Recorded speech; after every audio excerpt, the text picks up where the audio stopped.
Hello, I'm Dr. Cecilia Aragon. I'm a professor at the University of Wyoming in the Theater and Dance Department. Welcome to the Theater for Young Audiences Community Partnership. This is Rudolpho Anaya's Children's Hour with KOCA 93.5 FM, La Radio Montañesa, Voz de la Gente. Today we'll be reading How Hollyhocks Came to New Mexico by Rudolpho Anaya, illustrations by Nicolas, Otero, and translations by Nasario, Garcia. In Bethlehem, the babe Jesus was born to Mary and her husband Joseph. Wise men came to adore the infant. According to the prophets, Jesus was king of heaven and earth. At that time, Herod ruled Jerusalem. When Herod heard that Jesus was called king, he grew very angry. I am the only king, He shouted. Bring Jesus to me. The soldiers searched everywhere, but they could not find him. Herod ordered the soldiers to kill all the children in Bethlehem.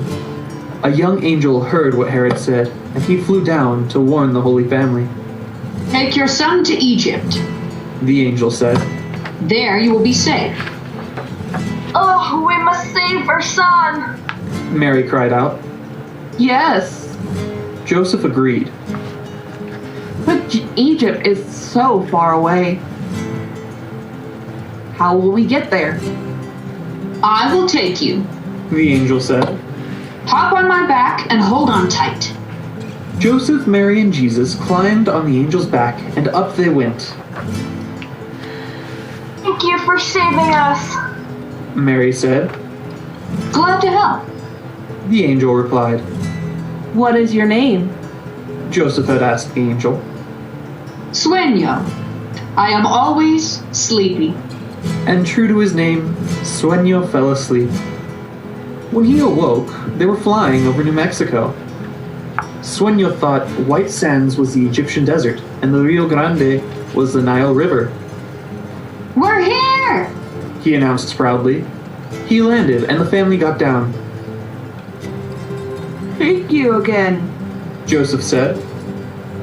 How will we get back home? Mary asked. Raise a very tall sign. Sueño said. That way I can find you when I return. The family waved goodbye as Sueño flew away. The Egyptians are kind people. Joseph said. We will ask for food and shelter. They walked to the river and met natives growing corn, beans, squash, and chile. Come and eat with us. The village elder said. The family sat under a cottonwood tree and ate a delicious meal. Jesus tasted the green chili peppers. Hot. He said, licking his lips. The natives laughed. They liked the boy. Joseph worried that Herod's soldiers would find them, so he took his family north. There, they made friends with people living in Pueblo. They make their homes from mud and bricks. Joseph said. He helped the men cut trees for doors and roofs. Jesus and the Pueblo boys carried adobes for the workers. Mary ground dry, blue corn kernels in a metate. The flour was mixed with water and the dough was baked into an horno. The unleavened bread was delicious. Time passed, and Jesus grew strong and healthy. He ate healthy native foods and raced with the boys. One day, the family arrived at a village that reminded them of home. Oh, it looks like Bethlehem. Mary said. Centuries later, this area would be called Belen. The family met an old woman who had bunches of herbs hanging on the wall of her small adobe hut. Mother Earth gives us many plants. The woman said. She taught Mary how to use the herbs for curing the sick.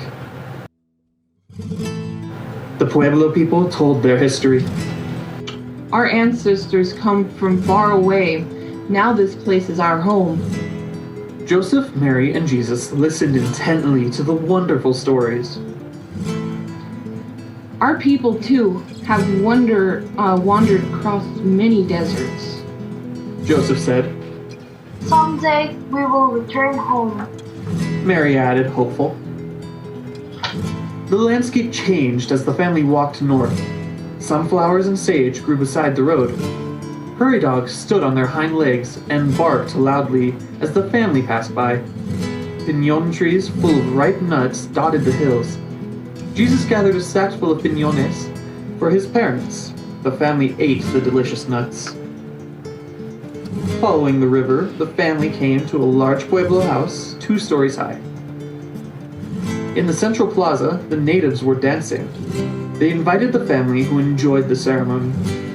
When the dance was over, the dancers approached Jesus. They laid green pine boughs and ears of corn at his feet, and they bowed in front of him. Each night, the family sat huddled around a campfire. They ate meager meals of berries, nuts, and green herbs that they gathered along the river.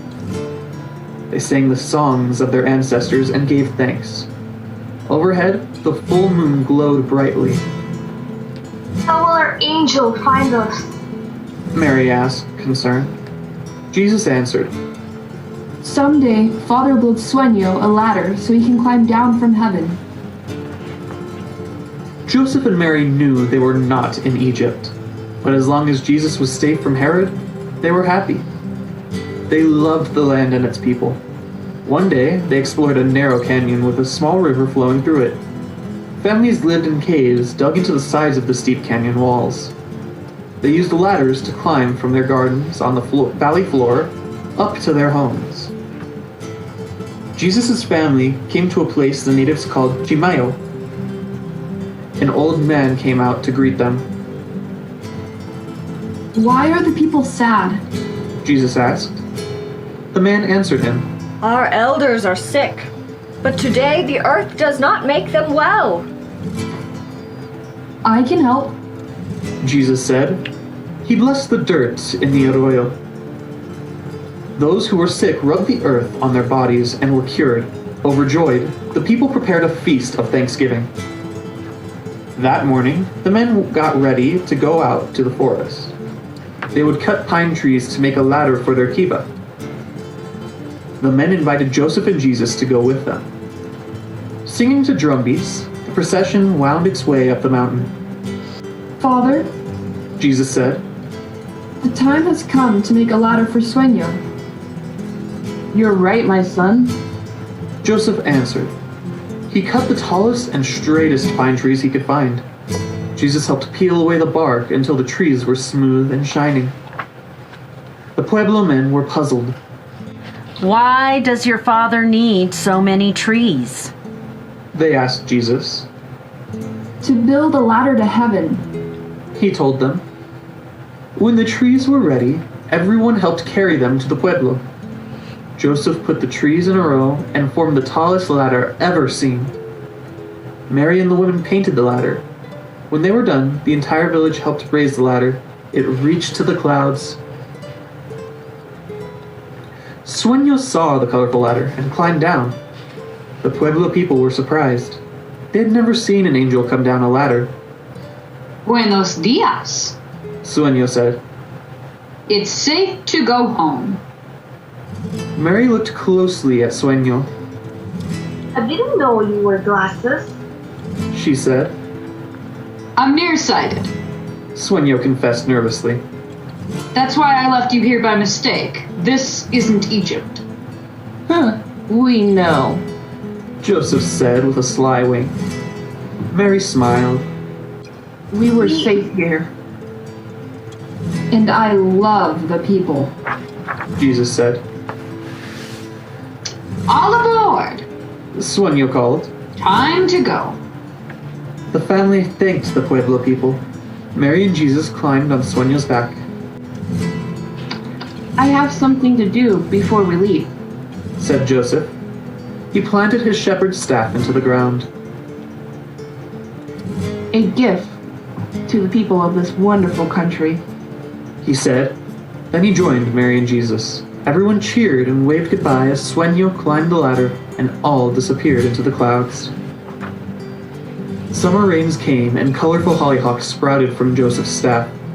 That fall, the flower's dark seeds spread across the land. The following season, every home enjoyed the graceful and lovely flowers.